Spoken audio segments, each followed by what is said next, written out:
여러분 안녕하세요. 찾아가는 새벽기도 시카고 예수사랑교회 조선영 목사입니다. 오늘도 변함없는 주님의 은혜와 평강이 저와 여러분의 삶의 종일 풍성하기를 기도합니다. 오늘 말씀은 민수기 31장 19절에서 24절까지 말씀입니다. 제가 읽어드리죠.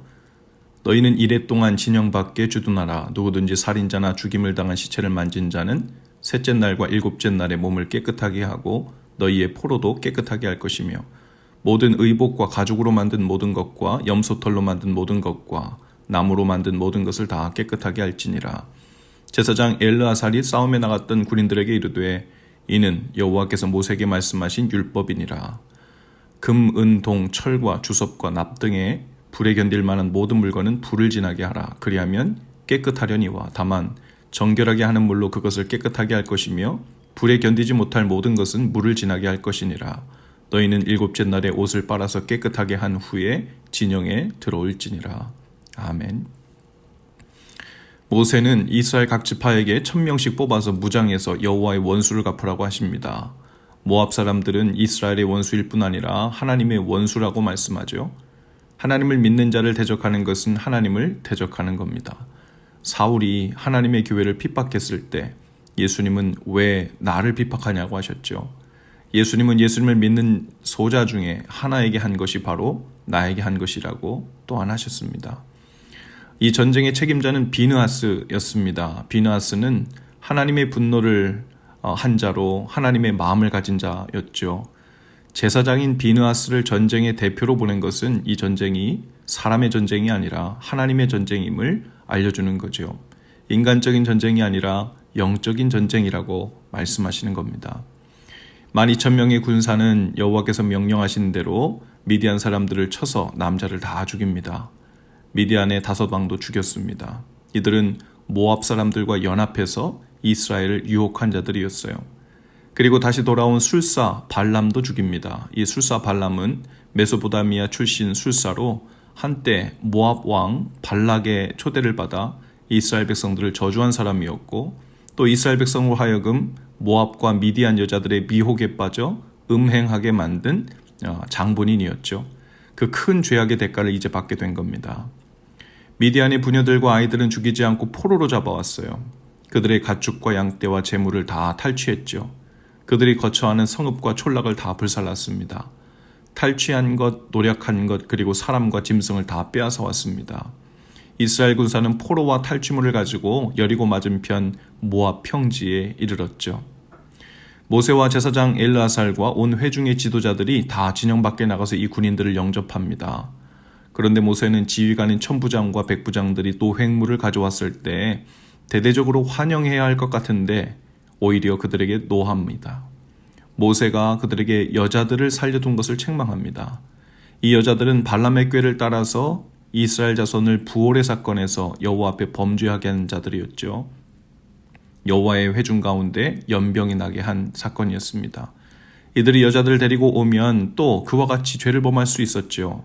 이들은 단순히 전쟁에 이긴 것에 대해서 기뻐하고 있었지만 이스라엘을 범죄케 한 죄의 실마리들 그대로 다 남겨둔 셈이었습니다.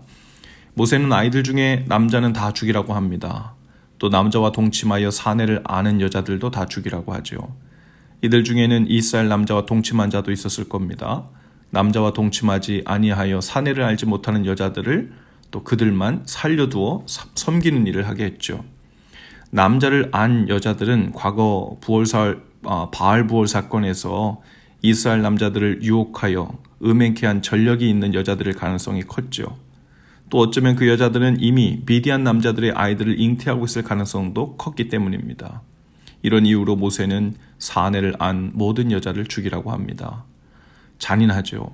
그러나 이 속에서 우리는 죄와 싸우는 일, 죄의 씨앗을 없이 하는 일이 얼마나 심각하고 진지하게 대해야 할 일인지를 보게 됩니다. 이렇게 한 족속의 씨를 말리는 것 같은 치열한 처벌이 있는 듯 했지만 동시에 그 죄와 상관이 없는 자들에게는 한없이 생명의 기회가 주어지는 것을 봅니다. 포로된 미디안 여인들 가운데 남자를 알지 못하는 미혼 여성들은 살려주라고 했고 그 여인들은 원한다면 이스라엘 공동체에 들어와 일원이 될 수 있었죠. 이스라엘 남자들과 공식적인 국제 결혼이 허락된 겁니다. 이 구원의 여정에 있어서도 남녀 성별의 차이, 민족과 국가의 차별도 없음을 보여주는 대목이죠. 우리가 잘 알듯이 여리고성의 기생 라합도 죽음에서 건진받고 이스라엘의 일원이 되었습니다. 또 모압 여자 룻과 그의 시어미 나오미도 이스라엘의 일원이 되었죠. 이렇게 몇몇 상징적 사건들이긴 하나 구약시대부터 하나님의 구원의 복음은 이방인들에게도 활짝 열려 있었습니다. 전쟁을 치르고 돌아온 사람들은 이래 동안 진영 밖에 주둔하라고 합니다. 누구든지 살인자나 죽임을 당한 시체를 만진 자는 셋째 날과 일곱째 날에 몸을 깨끗하게 하라고 합니다. 포로들도 깨끗하게 하라고 하죠. 모든 의복과 가죽으로 만든 것, 염소털로 만든 모든 것과 나무로 만든 것을 깨끗하게 해야 합니다. 하나님의 전쟁을 했지만 전쟁을 하는 동안 그들도 부정하게 되었죠. 그들은 사람을 죽이는 살인을 했죠. 시체를 만졌습니다. 거룩하신 하나님께 나아가기 위해선 부정한 몸과 마음을 거룩하게 해야 했습니다. 제사장 엘르아살이 싸움에 나갔던 군인들에게 말해요. 여호와께서 모세에게 명령하신 율법을 가르칩니다. 금, 은, 동, 철과 주석과 납 등의 그 불에 견딜 만한 것들은 불을 지나게 해서 거룩하게 하라고 합니다. 불로써 깨끗하게 하라고 하죠. 물로 깨끗하게 할 것이면 물로 깨끗하게 하라고 합니다. 일곱째 날에는 옷을 물에 빨아 깨끗하게 한 후에 진영에 들어올 수 있다고 합니다. 군인들은 미디안 사람들을 죽였어요. 시체를 만졌습니다. 하나님의 심판을 대행하면서 마음의 사랑도 잃어버렸을 겁니다. 마음의 분노와 살기가 있었을 겁니다. 많은 사람들을 죽이면서 사망 권세에 그들 자신도 시달렸을 것입니다. 인생 무상이나 허무에 시달릴 수도 있었을 거예요. 뿐만 아니라 하나님의 심판을 대행했지만 그들도 똑같은 죄인들이었죠. 그들도 의로운 자들이 아니었어요. 그들도 유혹에 빠졌던 사람들입니다. 그래서 그들은 심판을 대행했으면서도 하나님 앞에서 철저히 자신의 죄를 회개하고 진영 안으로 들어와야 했죠. 우리는 여기서 아무리 하나님과 이스라엘의 원수 갚는 전쟁이라 할지라도 살인과 잔인함 그리고 증오는 하나님의 뜻이 아님을 알 수 있죠. 죄를 씻어내고 죄의 씨앗을 잘라내기 위한 부득이한 전쟁이었지만 이스라엘 백성 또한 그 부정하게 된 마음과 몸을 정결하게 하는 과정을 겪어야 했습니다. 대부분의 이스라엘 백성들은 원수인 미디안 족속들을 단죄했다는 이유로 기쁨으로 가득했을 수 있어요. 하나님을 기쁘시게 했다고 생각했을 겁니다. 하나님께서도 이 전쟁의 승리로 인하여 쾌제를 부르며 좋아하실 것이라고 생각했을지 모릅니다. 그러나 하나님께서는 어쩔 수 없는 전쟁을 통한 심판이긴 했으나 기뻐하실 일이 아니셨죠. 하나님의 뜻이 담긴 전쟁이라 하여 살인과 증오를 기쁘게 여기고 즐거워하신 것은 아니었을 겁니다. 하나님께서 죄악으로 가득했던 노아 시대의 사람들을 물로 심판하신 후에 속이 후련하다고 하시며 기뻐하시지 않은 것을 우리는 압니다. 하나님께서는 오히려 한탄하시고 마음 아파하셨죠. 오늘 저와 여러분의 삶에도 미디안에 유혹하는 여인들처럼 우리 삶에 아직 남아있는 죄의 실마리들, 죄의 심지가 될 것들을 그저 남겨둔 채 있을 수 있어요.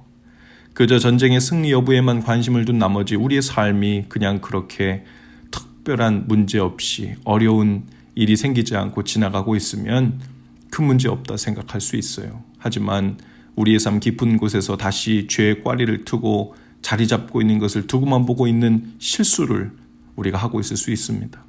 우리 자신만 아는 은밀한 죄일 수 있고 가정에 그리고 관계들 속에 은밀히 숨어 있는 죄일 수도 있습니다. 또 우리 안에 하나님께서 기뻐하시지 않는 부정한 마음들이 있을 수도 있습니다. 하나님께서 기뻐하시지 않는 행위나 모습을 보고는 사람들을 정죄하고 지적하고 비난하면서 우리 마음속에 자리 잡게 된 그 사람들을 향한 미워하는 마음, 무관심한 태도, 그들도 하나님께서 사랑하시는 하나님의 자녀라는 생각을 품지 못하고 있다면 그 마음과 태도 또한 진영 밖에서 정결하게 되어야 할 마음들이죠. 미디안 사람들만이 아니라 우리도 하나님을 대적하여 죄악으로 인해 원수되었던 사람들이기 때문입니다. 오늘 죄의 실마리들을 찾아내어 치열하고 진지하게 격리하고 싸우는 일들이 우리 삶에 있게 되기를 바라요. 이렇게까지 해야 하나 하는 마음이 있을 수도 있고 번거로운 마음이 먼저 들 수도 있지만 죄는 그렇게 피 흘리기까지 싸우고 제거하지 않으면 금세 다시 유혹받아 죽음의 그림자에 끌려 들어가기 때문입니다. 또한 우리 안에 정결하게 두지 못한 마음들을 주님 앞에 내려놓고 성령의 불로 태워주시기를, 성령의 물로 씻어주시기를 구하실 수 있기를 바라요. 주님 앞에서 겸손한 마음을 되찾고 은혜의 진영 안으로 들어와 은혜의 삶을 다시 시작할 수 있기를 주님의 이름으로 축복합니다. 기도합시다. 주님, 오늘 우리 안에 있는 마저 제거하지 못한 죄의 실마리들을 생각나게 하셔서 집요하게 싸우고 격리시키는 거룩한 싸움이 있게 하옵소서. 또한 마음속에 사람들을 향한 정죄와 판단 혹은 무관심으로 인해 우리 속에 생겨나게 된 주님 보시기에 합당치 않은 마음들을 씻어내고 정결하게 되는 은혜를 주옵소서. 겸손하게 주님의 뜻을 따라 은혜를 구하는 삶으로 그 은혜의 진영 안으로 우리를 다시 초청해 주옵소서. 예수님 이름으로 기도합니다. 아멘. 여러분, 오늘도 예수 사랑으로 화이팅입니다. 내일 아침에 다시 찾아뵙지요.